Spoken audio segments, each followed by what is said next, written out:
It was the most joyful professional experience. There's a certain amount of magic, and maybe it's Michael Jordan. You know, maybe just the closer you get to Michael Jordan, the closer you get to magic, because I have no other explanation, but I really loved it. And my whole life, I thought, as a director, if I could have Viola Davis in my movie, then I really will have made it. We're just playing his parents. Yeah. And we're playing his parents in real time. And what ends up happening is very iconic. But it's interesting being sort of normal and ordinary, but doing extraordinary things.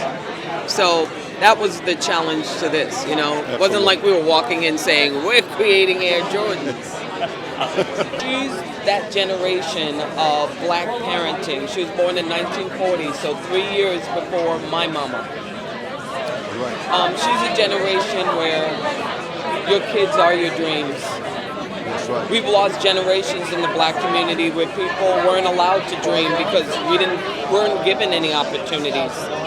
And so this was a woman who did believe in education, but she believed in tapping into that opportunity that her son had in playing with the NBA and getting the utmost for this extraordinary human being.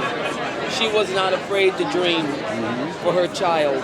Oh, it was just a really good story. Alex did a beautiful job. He's a really great young writer, and it just was a page turner. It was like to kind of recontextualize what the world was like right before this moment that we all kind of are aware of, and we all live in the aftermath of. It was a really, really interesting just story. Like I just found myself unable to kind of put the script down. Every time I'd pick it up, I'd read it all the way through. So yeah, it was a great piece of writing. Protagonist and main character is everything, right? So when I was looking at, is there a movie about Nike Michael Jordan? It was like, whose point of view do you tell it from was always, you know, kind of the main question before I got started. And once I found Sonny Vaccaro and then Dolores Jordan, it's like, oh my gosh, like you have these two kind of people on the exact opposite side of things who come together by the end and, you know, create the most transformational, you know, really sports deal of all time. You wanted to find kind of the everyday characters who beat all the odds to make what happened happen. Actor, what's it like as an actor working with another actor at the helm of a project?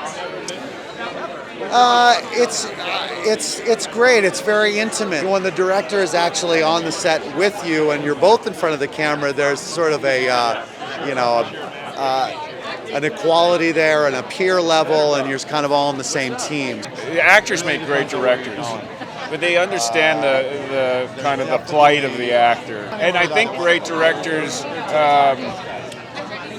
know that every actor comes with a gift, and part of their job is help bring that gift out. And as an actor, Ben understands that.